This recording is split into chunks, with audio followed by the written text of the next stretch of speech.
할렐루야. 우리 옆에 분하고 인사합시다. 잘 오셨습니다. 우리 한 번 더 인사합시다. 당신을 위해 좋은 일이 시작되었습니다. 오늘은 성령의 사역 두 번째로 회개케 하시는 성령입니다. 한번 따라합시다. 회개케 하시는 성령. 오늘은 성령의 사역 두 번째입니다. 회개케 하시는 성령. 지난 시간에 우리는 중생하게 하시는 성령, 곧 하나님과 분리되어 살아가던 우리를 하나님의 거룩하신 뜻 안에서 살아가는 성도로 거듭나게 하시는 성령에 관해 말씀을 나눴습니다. 성경이 기록하고 있는 것처럼 물과 성령으로 거듭나기 전까지 죄인으로 태어나 죄인으로 살다 죄인으로 죽을 수밖에 없는 불행한 존재가 바로 우리였습니다.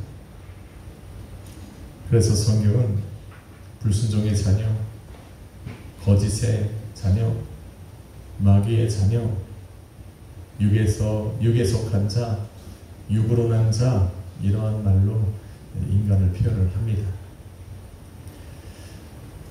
죄인에 관한 성경의 결정은 아주 단호합니다. 죄의 삭은 사망이라. 그래서 죄를 가지고 있는 사람은 죽을 수밖에 없습니다. 그가 어떻게 태어나서 어떻게 살고 어떻게 죽었든 육적인 사람들은 모두가 최종적인 목적지인 영원히 꺼지지 않는 그 지옥불로 향하고 있는 겁니다. 성경은 아주 단호합니다. 다른 길은 없습니다. 여기서 벗어나는 유일한 길이 있다면 바로 죄의 멍을 벗고 거룩한 몸으로 다시 태어나는 겁니다. 그걸 바로 중생이라고 말씀드렸습니다. 중생하게 된 성도는 하나님의 성품을 되찾게 되고 사망에서 생명으로 옮겨짐을 받고 성령 안에서 하나님의 성품 안에서 계속적으로 성장해 가는 겁니다. 이게 중생의 목적입니다. 그래서 중생이라고 하는 것은 선택이 아니라 필수입니다. 필수. 고린도서 5장 17절은 중생에 관해서 아주 짧게 요약을 해놓았습니다. 중생은 죄인이 예수 그리스도를 믿어 회개함으로 죄사함을 입어 새로운 피조물이 되는 것이라 말을 합니다. 아주 간단하지만 아주 그 안에 모든 것이 다 들어있습니다. 오늘 저와 여러분이 나눌 회개케 하시는 성령의 중요성을 강조하고 있는 말입니다. 중생은 반드시 회개케 하시는 성령을 힘입어야 합니다. 그렇지 않으면 우리 스스로 중생할 수가 없습니다. 구원받고 영생 얻기 위해 중생을 경험해야 할 성도들에게 회개라고 하는 것은 바로 첫 번째 드려야 할 순종입니다. 내가 중생하기를 원한다. 중생받고 구원받고 영생하던 하나님의 자녀가 되고 성도가 되기를 원한다. 그렇다면 첫 번째로 우리가 드려야 하는 것이 바로 회개다.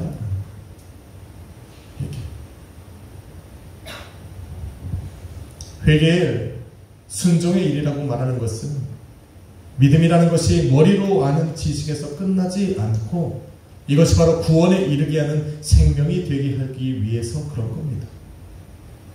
믿음이라는 것은 절대로 머리에서 끝나서는 안 됩니다. 그로 끝나면 안 됩니다. 우리가 인지하는 것으로 끝나서는 안 됩니다. 인정하는 것으로 끝나서는 안 됩니다. 예수님께서 피 흘려 죽으신 바로 그 십자가의 보혈의 은혜가 바로 나 때문이라는 것을 인지한 것만으로 되는 건 아닙니다. 깨닫는 것으로 되는 것이 아닙니다. 우리로 그것을 깨닫게 하신 그 성령 하나님의 그 은혜에 우리가 순종함으로 화답하는 것, 응답하는 것, 이것이 바로 회개입니다. 믿음은 머리로 깨닫는 사람들 많습니다. 나도 안 돼. 예수님이 2000년 전 십자가 못 박혀 죽으신 거 본인도 안 돼. 당신도 압니까? 나도 압니다. 당신과 내가 다른 게 하나가 있다면 나는 그 예수님께 그 십자가의 보혈을 믿고 나의 죄를 회개한 것이고 당신은 머리로 알고 있는 거고 완전 다릅니다. 내가 하나님이 존재하는 것과 하나님께서 당신의 아들 독생자 다 예수 그리스도를 이 땅에 보내서 2000년 전 십자가에 못 박혀 죽으심으로 모든 죄인의 죄를 사하시고 의롭다 여길 수 있는 능력을 주셨다. 나도 압니다. 당신도 압니까? 당신과 내가 다른 것이 있다면 나는 그 예수 그리스도의 십자가의 보혈의 능력을 믿고 나의 죄를 회개한 겁니다. 그리고 죄사함을 받은 겁니다. 당신은 알기만 알지 그 능력을 체험하지 못하잖아. 근데 우리는 다릅니다. 우리는 회개했고 그 능력으로 지금 살아난 겁니다. 할렐루야. 그래서 이게 순종의 첫 반응을 보이는 것이 바로 회개입니다. 나는 죄인입니다 라고 고백하는 게 여러분 쉬울 것 같지만 절대로 쉽지 않습니다. 주는 그리스도시요 살아계신 하나님의 아들입니다 라고 고백을 하면 제가 10,000원을 드리겠습니다. 할까요? 여기 일주일에도 한 3-4명씩 도와달라고 오시는 분들이 많습니다. 그래서 한 번도 그런 생각 안 해봤는데 한번 회개 영접 기도를 한번 시켜볼까? 이거 영접 기도를 하면 내가 10,000원 주겠다. 한번 해보려고요. 어차피 교회 오라 그러면 아무도 안 오더라. 지난번에 한 번 오셨어요. 10,000원 준다 그럴 때는 안 왔는데 30,000원 준다니까 오더라. 전사님 오셨었죠 그때 한 번. 예, 오셨었어요. 저기 남자분 한 분이 오셨어요. 그래서 진짜 예배 끝나고 저를 30분 동안 기다렸다가 얼굴 보고 제가 그래서 30,000원 줘서 보냈어요. 그 다음부터 안 오더라. 대단한 분이에요. 처음 봤어요. 저는. 그래서 이번에는 그렇게 안 하고 10,000원을 줄 테니까 제가 따라하는 기도를 한번 따라해 보십시오. 따라하면 제가 10,000원 한번 진짜 줘보려고요. 여러분 내 입술로 예수를 주라 시인하는 것도 힘들지만 내가 죄인이라고 고백하는 것도 힘듭니다. 왜 그러냐면 이 간단한 입술의 고백 안에는 나를 내려놓는 것이 필요하기 때문에 나를 내려놓는 것, 내 자존심을 내려놔야 돼요. 그래야 나는 죄인입니다 라고 하는 고백이 나와요. 말로 내 못해. 나는 죄인입니다. 나는 죄인입니다. 이거 분명 가면서도 열심히 또 차에서 하시는 분들이 있어. 그걸 왜 못해? 나는 죄인입니다. 나는 죄인입니다. 용납금지 할 수 있겠지. 어느 순간 이것이 입술에서 나오지 않을 때가 있어요. 진짜 본인이 죄인이라고 깨닫는 순간 나는 죄인인 말이 안 나와. 장난삼아 내 입으로 나는 예수를 믿어요 라고 할 때하고 내가 진짜 예수님을 믿을 때하고는 차원이 다른 거예요. 내가 내 입술로 장난삼아 나는 죄인입니다 라고 말하는 것과 내가 진심으로 성령 하나님의 그 감동하심과 터치하심으로 내가 죄인이라고 고백할 때와는 하늘과 땅 차이입니다. 쉽지 않습니다. 왜? 내 자신을 내려놓음이 수반되어야 되기 때문에 그렇습니다. 자신을 죄인이라고 고백하는 것은 자신의 모든 것을 내려놓을 때 가능합니다. 여러분 죄 지은 자신을 내려놓는 것이 힘든 것이 아니라 자신이 지금까지 죄인이라는 것을 깨닫지 못하고 살아왔던 그 무지함을 인정하는 것이 너무 힘든 거예요. 사람들은. 자기가 죄를 지은 것을 깨달았다면 죄를 내려놓는 것은 너무 쉬운데 자기가 죄인이라는 걸 깨닫지 못하고 살아왔던 이 무지함에서 내 자신을 갖다가 탁 내려놓는 게 너무 힘든 거예요. 우리가 알아야 되는 것은 예수가 없이 살아봤던 우리의 과거는 모두가 다 죄입니다. 이럴 때 아멘을 해야 돼. 내가 포인트를 준 거 아니에요. 예수 없이 살아봤던 우리 지난날의 모든 과거는 다 죄입니다. 이것이 인정되어져야 내가 죄인이라는 고백이 나오는 거예요. 세상 사람들은 절대 인정 안 합니다. 여기서도 아멘 못하는 사람 많아요. 왜? 크리스천은 다. 그 사람은 예수가 없어도 스스로 의인이 될 수 있는 사람들이에요. 예수가 없어도 하나님의 나라에 갈 수 있다라고 하는 다른 타 종교와 다를 것이 하나도 없습니다. 성도라고 하는 타이틀을 걸고 있지만 절대로 성도가 될 수 없는 사람들, 예수가 없이 살아봤던 과거가 죄라는 것을 인정하지 못하는 사람은 내가 죄인이라는 고백을 절대로 하지 못합니다. 그런 상태에서 내가 죄인이라는 것을 고백하면 미안한 말이지만 거짓말 치지 마세요. 예수 없이 내가 의인이 될 수 있는 사람은 절대로 하나님의 나라를 자신 스스로 들어갈 수 없다는 걸 알아야 돼요. 하나님의 나라는 예수 이름으로 들어가는 겁니다. 아무리 자기가 예수 없이 의인으로 살아갈 수 있다 해도 하나님의 마지막 심판대 앞에서 나를 의롭고 하나님의 자녀로 천국 백성으로 인치시는 것은 예수 그리스도 이름 하나밖에 없어요. 그래서 예수 없이 살아왔던 나의 모든 과거는 다 죄라는 것을 인정해야만 내가 죄인이라는 고백이 나오는 거예요. 이 자리에 있는 사람들은 분명히 알아야 돼요. 예수 없이 살아왔던 지난날의 모든 삶은 다 죄입니다. 그런 죄인의 삶에서 벗어나게 하는 것이 바로 회개하게 하시는 성령입니다. 이것은 가장 기본적인 인정이에요. 회개케 하시는 성령의 사역, 저와 여러분이 나눌 오늘 주제입니다. 첫째로 회개하고 회개케 하시는 성령 하나님의 방법이에요. 어떻게 우리 성령 하나님은 나로 회개케 하시는가? 첫 번째로 회개케 하시는 성령의 방법은 바로 우리를 죄를 책망하십니다. 죄를 책망합니다. 요한복음 16장 8절로 9절은 이렇게 말합니다. 보혜사 성령 그가 와서 죄에 대하여 의에 대하여 심판에 대하여 세상을 책망하리라. 죄에 대하여라 함은 그들이 나를 믿지 아니함이라 말합니다. 이게 죄예요. 도둑질하는 것이 죄다 라고 성경은 말하잖아요. 왜? 아무리 내가 도둑질을 안 했어도 예수가 없으면 죄이기 때문에 예수 그리스도의 십자가의 보혈로 내 죄 씻음을 받지 않으면 죄이기 때문에 그래요. 세상은 예수님을 믿지 않는 것을 죄라고 말하지 않아요. 예수 그리스도를 믿지 않는 그 불신을 누가 죄라고 말합니까? 불신앙을 왜 죄라고 말합니까? 세상이 정한 죄의 종류에는 불신과 불신앙이 없습니다.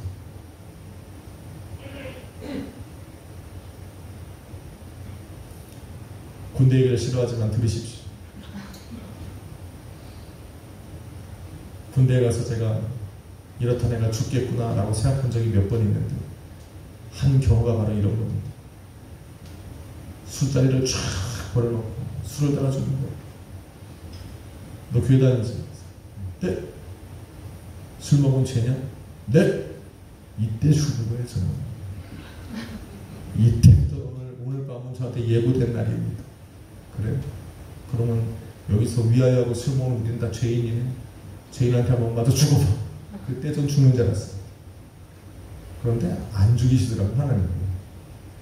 저는 제가 죽고 싶을 때 죽을 수 있다는 가능성이 엿보일 때 하는 행동이 하나 있습니다. 여러분이 생각하는 거 그런 거 아니에요? 저는 성인 군장 아니면 쫙 기도할 것 같죠? 저는 그렇게 해요. 저는 눈을 딱 감습니다. 근데 안 죽더라고요. 생명은 하나님 거라는 걸 그때 인정하게 됐습니다. 죄인은 예수하고 상관없습니다. 예수를 믿지 않는다고 죄인이라고 절대 얘기하지 않습니다. 그렇게 얘기하는 교회를 오히려 핍박합니다. 이처럼 성령은 세상이나 아니면 인간의 생각과 가치에 비춰서 죄라고 여기지 않았던 것들을 죄로 깨닫게 하시는 것이 바로 성령이에요. 그 안에 바로 예수가 있는 거예요. 세상 사람들은 예수가 없이 살아왔던 삶을 죄라고 인정하지 않지만 우리는 죄입니다. 성령이 우리 안에 찾아오시면 그것이 죄라는 것이 분명해집니다.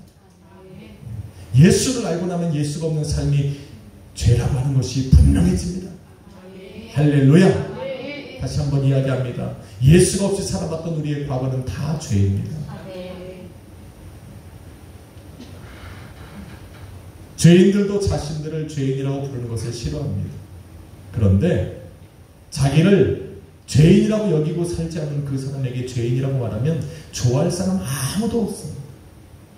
누가 좋아합니까? 그래서 말씀 속에서 말씀을 듣다가 또 예수 그리스도의 복음을 듣다가 복음을 전하는 사람들로 하여금 우리가 예수 없이 살아가는 사람이 죄인이다라고 말을 하면 사람들은 분노해요. 그래서 너희가 뭔데 나를 죄인이라고 말하냐?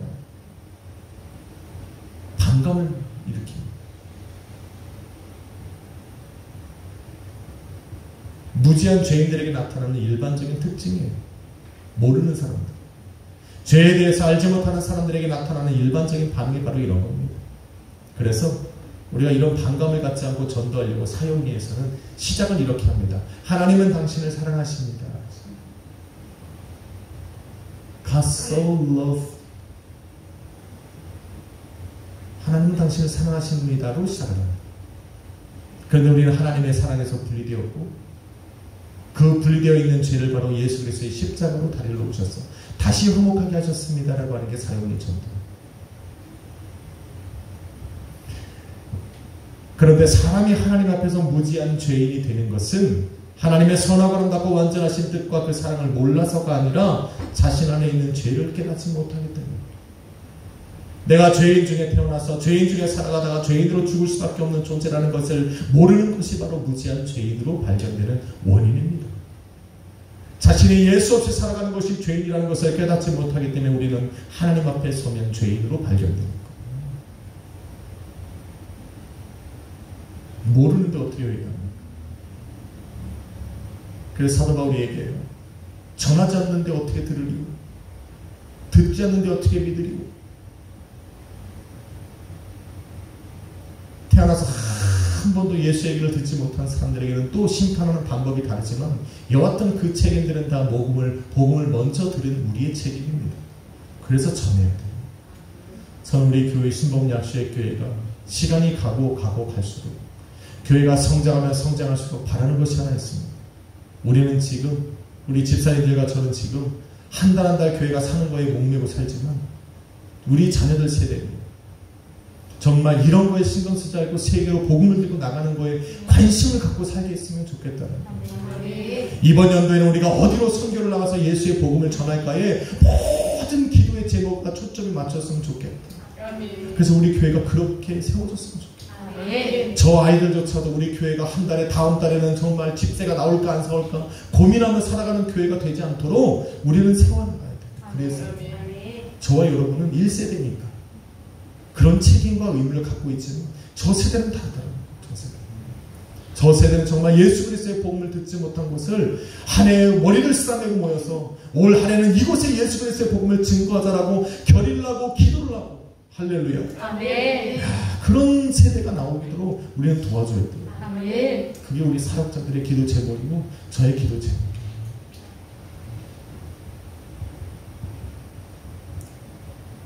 저와 여러분은 하나님께서 선지자 요나를 니느웨로 보낸 것을 알고 있습니다. 니느웨라는 것은 기억하지 못하지만 하나님께서 보냈는데 요나가 불순종하고 다른 곳에 가서 그로 인해 바다에 던져지고 큰 물고기가 요나를 삼켰고 그 배 안에서 요나가 회개했더니 물고기가 니느웨 땅에 가서 요나를 갖다가 확 하고 뱉어냈다는 걸 알고 있어요. 그 물고기 속에 요나를 알죠. 알잖아요. 우리 주일학교 이런 거 가르쳐야 돼. 요즘 차량들은 너무 세련됐어요. 그 니느웨 하나님께서 선지자 요나를 니느웨로 보낸 이유가 하나 있어요. 그것이 뭐냐면 그 니느웨가 하나님을 모르는 것이 죄라는 걸 모르는 거예요. 그 죄가 하나님께서 선지자 요나를 통해서 니느웨 저 땅에다가 심판과 멸망을 선포하셨던 그 죄가 바로 무지함의 죄예요. 그 원어는 바로 무지함의 죄예요.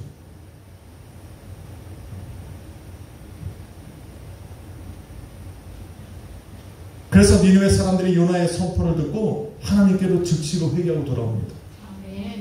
야, 놀라워요. 몰랐다는 거예요. 몰랐다는 거예요. 근데 이제 알았다는 거예요. 그래서 그 나라의 왕이 그 온 백성들에게 그 음식을 선포하고 하나님 앞에 기도합니다. 그래서 하나님이 하루아침에 돌이키신 거예요. 그 사람들이 사람을 죽이고 이런 것도 했지만 몰라서 그랬다니까. 근데 요나가 거기에 머리가 도는 거예요. 하나님 어떻게 이럴 수가 있어요? 무지해서. 여러분은 이미 그 죄에서 벗어난 사람들. 예수 없이 살아가는 게 죄라는 걸 안다니까 우리는. 그래서 두 번의 기회는 없어. 이제는 여러분에게는 뭐 저를 보내서 얘기할 그런 거 없습니다. 여러분은 이미 알고 있기 때문에. 여러분 무지함이란 회개하지 않은 자신을 회개한 사람들이 들어가서 거하는 의인의 회중에 자기가 임의로 두는 거예요. 이게 무지함이에요. 조금 어렵습니까? 그렇잖아요. 되게 간단합니다. 예수 그리스도를 믿고 예수 그리스도를 시인하고 구원받은 하나님의 자녀들이 들어가 거하는 그 의인의 자리에 예수를 믿지도 않는 자기 자신을 갖다가 싹 집어넣는 거야. 자기 스스로 그냥. 이게 무지하네요. 자기는 회개도 하지 않았는데, 자기는 예수도 믿지 않으면서 그냥 그 회중에 그냥 들어가는 것으로 자기가 집어넣는 거야. 그리고 막 사는 거야. 이것이 언제 드러나요? 마지막 날에 양과 염소를 구분하는 하나님의 심판 앞에서 드러나는 거야. 내가 염소였구나. 내가 염소였구나. 나는 양이 아니었구나. 양 무리에 들어가 있는 염소였구나. 나는 저 미랄들 가운데, 저 알곡들 가운데 심겨져 있는 쭉쭉이었구나라는 걸 그때 깨닫게 되는 거예요. 이게 무지함이에요. 근데 그때는 이미 늦었어. 후회할 수 없는, 돌이킬 수 없는 후회와 낙심 중에 영원히 살아가게 되는 거예요. 이런 후회와 낙심을 하지 않도록 우리를 도우시는 분이 성령이십니다. 그래서 우리의 죄를 깨닫게 하시는 거예요. 죄를 깨닫게 하시는 거예요. 이 무지함에 빠지지 않도록. 자꾸 우리의 심령에 녹화하는 거예요. 우리의 죄인이라고. 자꾸 녹화하는 거예요. 마지막 돌이킬 수 없는 후회와 낙심 중에 우리가 서지 않도록, 그 자리에 무지함으로 서지 아니하도록, 돌이킬 수 없는 그 시간까지 내가 무지함으로 나아가지 않도록 우리의 심령에 계속하여 녹화해 주시는 분이 누구다면 성령이라는 거예요. 그래서 우리의 죄를 자꾸 깨닫게 하시는 그 성령한테 우리는 감사해야 돼요. 이거 모르고 살아가는 사람 많아요. 세상 사람들 예수 없이 살아가는 게 죄라는 걸 모르고 살아가잖아. 아무리 그들의 심령에 성령이 울켜도 그들은 싫어합니다. 귀찮아합니다. 반감을 갖습니다. 마음이 강팍해집니다. 그런데 우리는 달라. 우리 감사해야 돼. 우리 감사해야 돼. 예수님께서 빛으로 세상에 오셨을 때 세상의 어둠에 속하던 사람들이 전부 다 예수 그리스도에게로 나오고 싶다가 뒤로 다 도망갔어. 왜? 나아가니까 자기의 죄가 드러나거든. 그래서 뒤로 한 발자국 한 발자국 물러나서 다시 어둠으로 숨어버리더라고요. 성경은 뭐라고 말합니까? 빛으로 나오는 것마다 다 거룩하고 의롭다. 하나님이 왜 빛을 비추냐면 우리의 죄를 드러내는 것이 전부가 아니라 드러난 모든 죄들을 용서하시기 위한 거거든요. 그러니 죄를 깨닫게 하실 때 우리를 회개하면 되는 거예요. 예배를 통해, 말씀을 통해, 때로는 기도와 찬양을 통해, 때로는 무심코 스쳐 지나가는 그 하나의 말씀과 상황을 통해서 내 안에 죄를 생각나게 하셨다면 우리는 그걸 기회로 잡아야 돼요. 그리고 회개해요. 이것이 바로 순종이에요. 순종. 회개는 순종이에요. 회개케 하시는 성령의 두 번째 방법은 우리의 마음을 새롭게 하는, 우리의 죄를 책망하시는 것뿐만 아니라 우리의 마음을 새롭게 하십니다. 저와 여러분이 오늘 본문을 보니까 너희 안에 새 영을 너희 속에 두고 새 마음을 너희에게 주되 너희 육신에서 굳은 마음을 제거하고 부드러운 마음을 주리라. 굳은 마음, 부드러운 마음. 회개가 여러분 순종의 일이지만 만일 우리가 회개했다면 그것은 바로 우리 안에 역사하시는 성령의 은혜입니다. 그거 알아야 돼요. 회개란 성령 하나님의 역사하심 속에 우리가 드리는 첫 번째 순종의 행위지만 만일 우리가 순종을 했다면, 회개를 했다면 그것은 바로 우리를 회개케 하시는 성령 하나님의 역사입니다. 인간은 스스로 자신을 죄인이라 고백하고 회개하지 못합니다. 우리 안에 있는 죄는 항상 자신의 정체를 숨깁니다. 어떻게 숨기냐면 우리로 너는 죄인이 아니고 의인이라고 말을 하게 합니다. 인식하게 합니다. 너는 죄가 없다라고 인식하게 합니다. 그래서 진리의 말씀 예수 그리스도의 복음이 와서 너가 죄인이라 라고 우리 심령에 성령이 탁 말씀하시면 우리는 먼저 반감을 갖는 거예요. 내가 왜? 우리의 마음을 강팍하게 만듭니다. 죄는. 복음과 탁 문을 닫게 만듭니다. 진리가 다가와서 우리의 이 죄를 책망하고 깨닫게 하면 우리의 마음을 강팍하게 만듭니다. 반감을 갖게 합니다. 왜? 질문을 던지게 합니다. 그런데 성령이 우리 안에 오시면 이런 강팍했던 우리의 마음을 야들야들하게 만든다. 쑥 찌르면 쑥 들어가게 만든다. 마치 바닷물처럼 탁 돌을 던지면 쑥 은혜가 잠기로 탁 튕겨져 나오게 안 한다는 거. 전도를 하다 보면 정말 예전에 고구마 전도, 요즘에는 고구마 전도라고 얘기하는 사람 없잖아요. 그죠? 다 전도를 하면 튕겨져 나오는 분이 있고 쑥 들어가는 분이 있어요. 그래서 몇 번 찔러요. 될까 안 될까. 혹시 예수님 믿으세요? 하는데 이러면 쑥 들어간 거예요. 이때는 기회를 잡으셔야 돼요. 내가 뭐 예수 딱 했는데 막 반가워서요. 그러면 아직 센 고구마예요. 조금 기다려야 돼요. 그때 말하면 어떻게 돼요? 반감과 반감이 막 싸우게 돼요. 그럴 이유가 없으니까. 좀 기다려야 돼요. 하나님이 좀 뜸들이시게. 이리저리 맞고 저리 맞고. 그러다가 예수를 다 얘기를 하면 돼요. 이런 좀 이게 전도하다 보면 지혜가 좀 생기게 됩니다. 여러분 전도하고 계시죠? 전도하고 계시죠? 전도해야 합니다. 그래서 성도는 회개하고 싶으면 회개의 은혜를 먼저 구해야 돼요. 회개의 은혜를 받아야 돼요. 자, 우리 주여 세워 버리고 회개합시다. 못해요. 절대 못해요. 오늘 성례도 할 건데 여러분 하나하나 내가 눈뜨고 볼게요. 못한다니까. 회개는 아무리 내가 하고 싶다고 하는 게 아니에요. 하고 싶다고 하는 게 아니에요. 성령 하나님께서 우리에게 회개할 수 있도록 우리의 강팍한 마음을 부드럽게 만들어 주셔요. 성령이 우리 안에서 깨닫게 하시는 그 진리로 인해서 내가 죄인이라는 깨닫게 하시는 그거에 강팍한 마음이 생기지 않도록 인정할 수 있는 그 부드러운 마음을 우리 성령 하나님 만들어 주셔야 돼요. 이게 바로 성령의 역사. 우리의 마음에 새 마음 주시는 거예요. 성도가 회개할 기회를 놓치지 않도록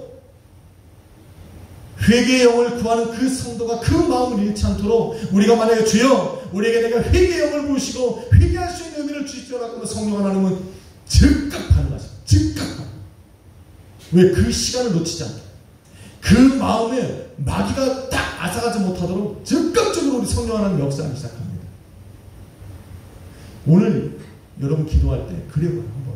오늘 이 말씀에 의지해서 믿음으로 주여 내게 회개할 마음을 주십시오. 회개할 영을 주시고 내 마음을 강팍케 하면서 부드럽게 만들어 주옵소서라고 기도하면 성령 하나님 여러분 심령을 녹입니다. 진짜 녹입니다. 얼음이 녹아서 물이 흘러나 우리에게 눈물샘으로 하나님 터뜨리셔서 회개의 눈물이 쏟아지게 만듭니다. 안 그러면 회개가 절대로 안 일어납니다. 10년 20년 목회한 분들도 한 번도 회개하며 눈물 흘리지 못한 사람이 수두룩합니다. 여러분 알지 못하겠지만 수두룩해요. 쉽지 않습니다. 회개가. 성령 하나님의 역사입니다. 은혜를 구하십시오. 우리가 전체적인 두 번째는 회개케 하시는 성령에 관해 두 번째 알아야 할 진리는 뭐냐면 성도의 자세입니다. 회개케 하시는 성령 하나님이 내 안에서 역사하시길 원한다면 성도는 분명한 자세를 취해야 됩니다. 그 첫 번째 취할 자세가 바로 죄의 고백입니다. 죄의 고백. 나는 죄를 깨닫는 것으로 절대로 만족하면 안 됩니다. 내가 죄인이구나 깨닫는 것으로 머물러서는 안 됩니다. 내 머릿속으로 내 생각 속으로 오늘 말씀이 나를 죄인이라고 했으니까 내가 죄인이라는 것을 깨닫는 것으로는 절대로 이루어질 수 없는 것이 회개입니다. 회개는 반드시 입술에 고백이 있어야 됩니다. 만일 성령 하나님께서 강팍했던 우리의 마음을 녹여서 부드럽게 하시고 예수 그리스도의 보혈의 죄사함의 능력이 있다는 것을 깨닫게 하셨다면 성도가 해야 되는 것은 뭐냐면 입술을 열어서 내 죄를 고백하는 거예요. 그 능력 있는 십자가의 능력을 믿고 한번 내 죄를 고백해보는 거예요. 주님 내가 죄인입니다. 죄인입니다. 고백해보는 거예요. 말이 필요 없습니다. 내가 우리 하나님 앞에 내가 죄인이라는 고백을 하는 순간부터 시작해서 내 안에서 우리 성령 하나님이 내 저 깊은 심령 깊은 곳에 숨겨져 있던 이 죄 하나까지 다 끌어냅니다. 그래서 회개케 하시면 이게 은혜라는 겁니다. 그래서 은혜 받은 사람들 회개한 분들 가만히 얘기 들어보면 내가 진짜 기억도 못하던 그 죄가 내가 기도하다 보니까 생각이 나는 게 돼요. 평상시에 그냥 아무렇지도 않았던 것들이 내 삶의 죄로 여겨지고 죄를 고백하게 돼요. 이런 것들이 바로 성령 안의 은혜예요. 할렐루야. 로마서 10장 10절은 말합니다. 사람이 마음으로 믿어 의에 이르고 입술로 시인하여 구원에 이르는 입술로 죄를 고백하는 것. 내가 주님 앞에 내가 죄인입니다. 나는 이런 죄를 하나님 앞에 졌습니다. 하나님 용서해달라고 기도하는 거 이거 정말 대단히 중요한 겁니다. 입술 열어 죄를 고백하는 것이 굉장히 중요합니다. 회개는 절대로 머리로 하는 것이 아닙니다. 생각으로 인정하는 것이 아닙니다. 입술로 고백이 반드시 따라와야 돼. 한번 인사합시다. 입술로 고백합시다. 입술로 고백합시다. 어떻게 고백해야 돼요? 이거 안 돼, 이거 안 돼, 이거 안 돼. 이거는 입술의 고백이라고 안 쳐줍니다. 입술의 고백은 내가 고백하는 게 내 귀에 들려야 됩니다. 내 고백하는 게 내 귀에 들려야 돼요. 묵상으로 하지 마십시오. 우리 사랑이가 나는 죄인입니다. 우리 선생님이 깜짝 놀라야 돼. 너도 죄인이니? 나도 죄인인데. 같이 죄인이야. 이렇게 돼야 됩니다. 나는 죄인입니다. 했더니 옆에 있는 애가 그래 넌 죄인이야. 나는 의인이야. 그 사람은 죄인이에요. 죄인은 다 죄인이어야 되지. 우리가 다 죄인이에요. 예수님은 참 공평해. 그래서 우리가 다 죄인이에요. 죄인이라고 고백 못하는 사람이 죄인이 아닌 것 같지만 그 사람이 죄인이에요. 아직 마음이 강박한 거예요. 말랑말랑하지가 않은 거예요. 성령 하나님이 죄를 깨닫게 하시는 그것이 이 강박한 마음을 뚫고 나오지 못하는 거예요. 요한일서 1장 9절은 이렇게 말합니다. 만일 우리가 우리의 죄를 자백하면 그는 미쁘시고 의로우사 우리의 죄를 사하시고 모든 불의에서 우리를 깨끗게 하실 것이고. 이걸 믿어야 되는 거예요. 이게 십자가의 능력이에요. 이거를 믿을 때 우리는 회개할 수 있어요. 고백할 수 있어요. 내가 죄인이라고 하는 것이 아니 그걸 고백하는 것이 내가 마치 빛으로 오신 예수님 앞으로 나아가는 것과 똑같은 건데 내가 이걸 왜 못하냐는 거예요. 믿지 못해서 그렇지. 성령 하나님 끊임없이 나를 인정하고 두들기고 계시잖아. 그게 왜 부끄럽습니까? 죄인이라고 나가는 건데 그걸 성령 하나님께 우리의 순종을 드려야 돼요. 인사합시다. 죄를 회개합시다. 중요한 거예요. 부끄러운 게 아니라 진짜 용감한 자가 취하는 은혜예요. 은혜. 죄를 고백한 성도가 취해야 할 다음 행동은 죄의 행실에서 돌이키는 겁니다. 잠언 1장 23절은 이렇게 말합니다. 나의 책망을 듣고 돌이키라. 내가 나의 영을 너희에게 부어주며 내 말을 너희에게 보이리라. 돌이키라. 회개의 끝은 돌이킴. 죄의 시인과 죄의 고백만으로 회개가 이루어지는 것은 아닙니다. 온전히 이루어졌다 말할 수도 없습니다. 죄의 고백 후에는 반드시 그에 걸맞는 이 회개의 열매가 있습니다. 그것이 바로 돌이키는 회개예요. 여기에서 이제 우리가 많은 사람들이 이제 묶이게 됩니다. 아유, 뭐 내일이면 또 죄질 텐데, 뭐 내일 아직 뭐. 이런 사람들 많아요. 아유, 오늘 피었다 치는 들풀도 내일 또 자랄 텐데, 뭐. 죄는 뭐 내일 또 질 텐데. 회개가 이제 막 그게 유스트가 되면 어떻게 됩니까? 이제 회개하는 것도 잊어버려. 어차피 내일 할 거. 내일 또 질 거. 그런데 왜 내일 또 질 죄를 오늘 성령 하나님은 나에게 또 오늘도 말씀하실까? 오늘도 해야 되니까. 오늘 해야 되니까. 이 순간 해야 되니까. 할렐루야. 구원과 상관없는 죄도 있지만 우리 성령 하나님은 계속하여 깨닫게 하시는 이유가 있어요. 왜? 죄를 인해서 하나님께서 우리 안에 이루어 가시는 이 선하신 계획들이 틀어지지 않도록. 죄는 방향을 틉니다. 하나님께서 나를 인도해 가시는 이 선하신 인생의 방향을 죄는 방향을 틀어갑니다. 그러니까 빨리 회개해야 돼요. 내일 다시 지을지언정 오늘 회개해야 돼요. 왜? 방향을 수정하면 안 되잖아요. 하나님이 나의 삶을, 내 가정을, 교회를 인도하시는 이 선하신 방향들을 하나님께서 가까이 가고 싶으신 이 방향들이 자꾸 죄 때문에 틀어지니까 이것을 다시 원상태로 돌리고 틀어지지 않도록 하기 위해서 생각나게 하실 때마다 회개하는 거예요. 생각나게 하실 때마다 회개하시는 거예요. 성경은 우리로 죄만 고백하게 하시는 분이 절대로 아닙니다. 죄를 고백하게 하셔서 죄를 따라 살아왔던 우리의 과거를 버리고 새로운 삶을 돌이키게 하시기 위해서 성령이 우리를 회개하게 하시고 그게 우리 성령 하나님의 일이에요. 그래서 갈라디아서 5장 16절에는 너희는 성령을 쫓아 행하라 그리하면 육체의 욕심을 따르지 아니할 것이다. 성령 하나님께서 내 안에 회개케 하시는 영을 부으시는 것은 나로 성령을 쫓게 회개하고 고백하게 할 뿐만 아니라 육체의 욕심을 따라 살아가지 않게 하시기 위함도 있다. 인도해 가시기 위해서. 이렇게 성도가 회개한다는 것은 머리 생각으로만 하는 것이야. 입술로 고백으로만 끝나는 것은 아니야.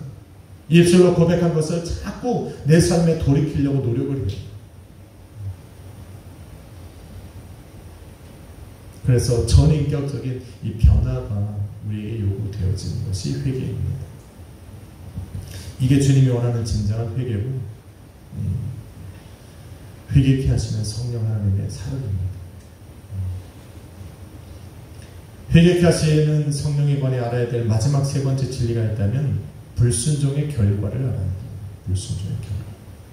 여러분, 회개가 순종이라면 순종하지 않을 수 있는 이 선택도 우리들에게 있다라는 거예요. 불순종하면 돼요.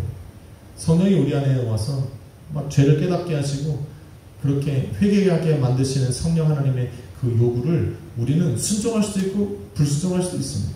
여러분은 선택할 수 있습니다. 다만 불순종의 결과는 알아요. 우리가 순종의 결과는 알았잖아요. 구원받고 영생하고 하나님의 선하신 길로 우리가 인당을 받는 것. 합력하여 선을 일으키는 하나님의 그 선하신 뜻, 선하고 아름답고 완전하신 그 하나님의 뜻에도 우리가 인당을 받는 것은 바로 순종함을 들여서 회개하는 사람들의 삶에 이루어지는 거예요. 그러면 불순종하고 싶으면 불순종의 결과도 알아야 돼요. 회개가 순종이라면 불순종도 여러분이 선택할 수 있습니다. 그런데 성령은 완전한 인격체예요. 인격체. 강압적으로 우리를 순종하게 만들지 않아요. 굴복시키지 않아요. 성령은 인격체입니다. 성령은 당신을 환영하고 인정하고 모셔드리는 그 사람 안에서 하나님의 뜻을 이루는 것입니다. 기억해야 합니다. 성령은 인격체입니다. 그래서 우리 순복음 예전에 항상 이러면 성령님 환영하고 인정하고 모셔드립니다 라는 기도를 계속해요. 환영하고 인정하고 모셔드립니다. 환영하고 인정하고 모셔드립니다. 우리 안에서 일하십시오. 역사하십시오라고 우리는 계속적으로 기도했던 기억이 납니다.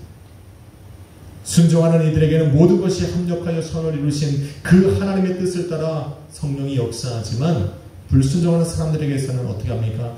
내버려 두십니다. 내버려 두십니다. 어떻게 내버려 두느냐? 성경이 불순종한 사람들을 위해서 기록해 놓은 말씀들이 그들의 삶에 이루어지도록 그냥 내버려 두십니다. 그게 어떤 겁니까? 마가복음 3장 29절에 이렇게 말합니다. 성령을 회방하는 자는 사심을 영원히 얻지 못하리라. 데살로니가전서 5장 19절은 이들은 결국 성령을 소멸하게 될 것이라 합니다. 히브리서 6장 4절과 디모데전서 4장 1절로 2절은 바로 성령의 회개케 하시는 사역에 불순종하면 결국에 가서는 하나님과 예수님을 부인하게 되고 배교하게 되고 사단의 가르침에 빠져서 이단에 빠져들게 될 것이라고 성경은 기록합니다. 왜? 성령의 도움 없이 우리는 하나님께로 나아갈 수가 없기 때문에. 성령 하나님의 도우심 없이 우리는 스스로 믿음 생활을 할 수가 없습니다. 그래서 불순종합니까? 불순종을 선택하고 싶다면 결국은 내가 구원해서 나를 포기하는 것과 같잖아요. 성령이 없이 우리는 구원의 길을 걸어갈 수 없습니다. 성도 안에서 회개를 촉구하시는 성령의 사역에 인간은 순종할 것이냐 불순종할 것이냐 선택할 수 있지만 불순종의 선택은 한 번의 선택으로 끝나는 것이 아닙니다. 그것은 히브리서 10장 29절에 경고하신 것 같이 은혜의 성령을 욕되게 하는 자가 당연히 받을 형벌은 얼마나 더 크겠느냐. 하나님에게서 점점점 멀어집니다.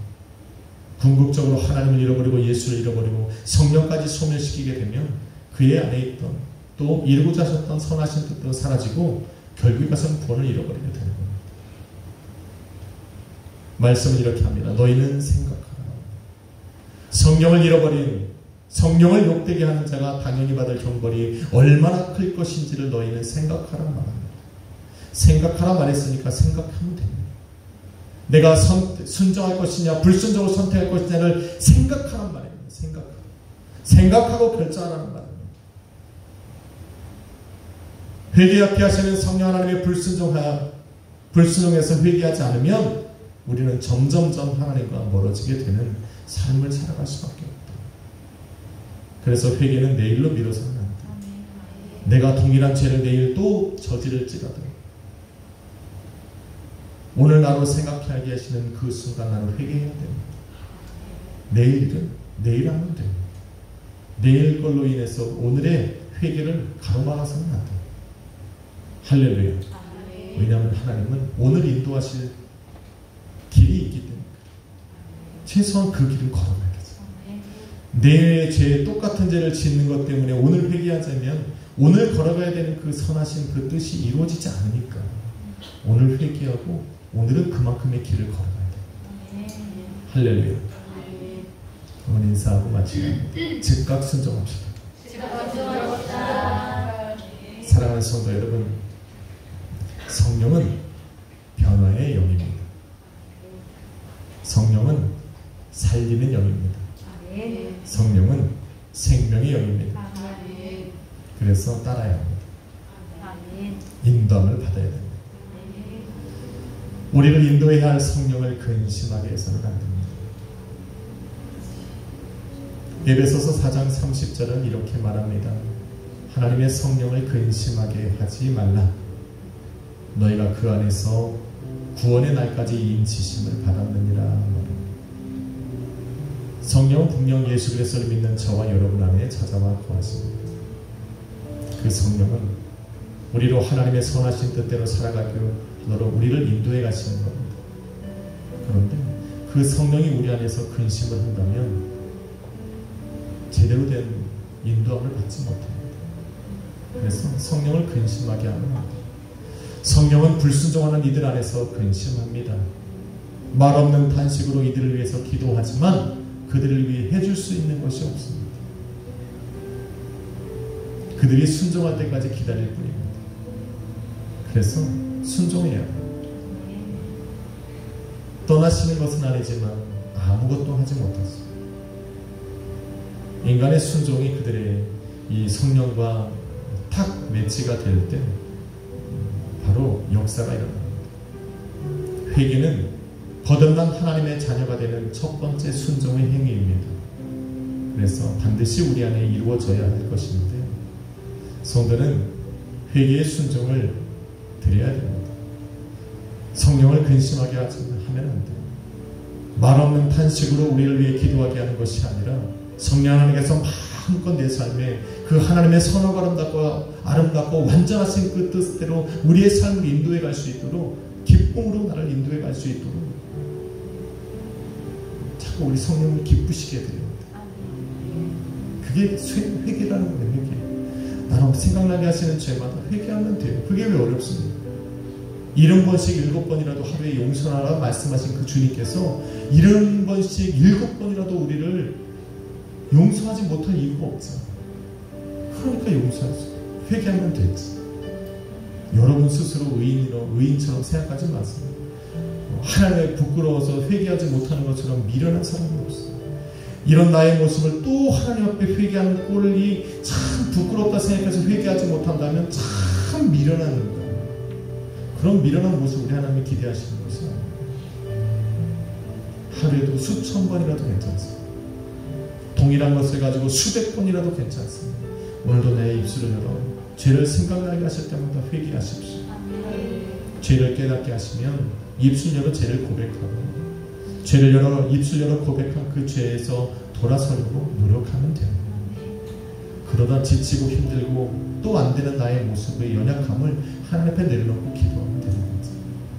그게 우리에게 원하십니다. 그래서 저는 회개를 하고 싶으신 분들, 회개케 하시는 성령 하나님의 길을 따라 회개의 길을 가고 싶은 분에게 저는 이런 기도의 내용을 선물로 드리고자 합니다. 회개케 하시는 성령님, 강팍했던 나의 마음을 부드럽게 하사 죄를 깨닫게 하시고 회개의 순종을 드리게 하여 주옵소서. 입술로 죄를 고백하고 죄에서 돌아서게 하옵소서. 죄 씻음 받은 나의 영혼을 성령으로 채우시고 성령의 인도함을 받아 살게 하여 주옵소서. 거룩한 성도로 다시 태어나 구원과 영생 얻은 하나님의 자녀로 살아가게 하옵소서. 예수님의 이름으로 기도드립니다. 이런 기도 제목이, 기도의 내용이 여러분의 기도에 들어갔으면 좋겠습니다. 그래서 오늘 이 밤 주님 잊고 살아갔던 나의 모든 죄들이 성령 하나님의 은혜로 드러나게 하시고 그 죄가 나의 입술로 고백되어지고 그러한 삶에서 돌아서고자 하는 마음들이 우리 안에 일어나게 하여 주옵소서. 이러한 소망의 결단들 일어났으면 좋지 않을까. 할렐루야. 성령 하나님이 도우실 거예요. 염려할 것도 없고 두려워할 것도 없고 여러분을 책망할 수 있는 사람은 아무도 없고 오직 예수 그리스도의 십자가의 능력으로 우리를 씻으시는 은혜만 있을 줄로 믿습니다. 오늘 이 밤 성령이 함께 하시리라 믿습니다. 믿습니다. 믿습니다. 성령 하나님께서 우리의 심령을 터치하시면 우리 안에 이러한 역사가 일어날 줄로 믿습니다. 기도하겠습니다. 거룩하신 아버지 하나님 감사합니다. 회개케 하시는 성령님, 강팍했던 우리의 마음을 부드럽게 하시고 죄를 깨닫게 하여 주옵소서. 회개의 순종을 드리게 하여 주옵소서. 입술로 죄를 고백하고 죄에서 돌아서게 하여 주옵소서. 죄 씻음 받은 나의 영혼을 성령으로 채우시고 성령의 인도함을 받아 살게 하여 주옵소서. 거룩한 성도로 다시 태어나 구원과 영생을 얻은 하나님의 자녀로 살아가게 하여 주옵소서. 주여, 오늘 우리가 성령 하나님의 기쁜 감동 감화가 일어나기를 원합니다. 내 마음을 만져주시고 내 영혼에 찾아오셔서 이러한 역사가 일어나게 하여 주옵소서. 오직 성령 하나님 주님만을 의지합니다. 이 시간에 함께하여 주옵소서. 감사드리며 예수 그리스도의 귀하신 이름으로 기도했습니다. 여러분, 이런 이 찬양 한번 드리려고 합니다. 우리 성령 하나님 내 마음에 만드십시오. 성령 하나님 나를 만지소서. 상하고 깨어진 지친 나를 새롭게 하소서. 성령의 바람 신을 내어 살리소서. 한 번 더 합시다. 성령아 이 땅 고치소서. 죄악의 어둠 속에는 우리 세워주소서. 성령의 불로 새삼롯된 마음에 한 번 더 부르까지. 성령 하나님, 성령 하나님 나를 만지소서. 상하고 깨어진 지친 나를 새롭게 하소서.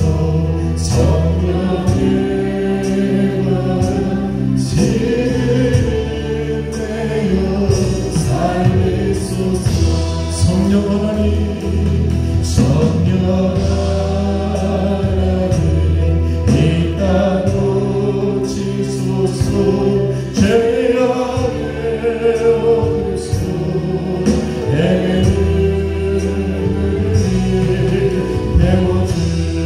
배워주소서. 성령의 불로 세상 오랜 맘 태우소서.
지금이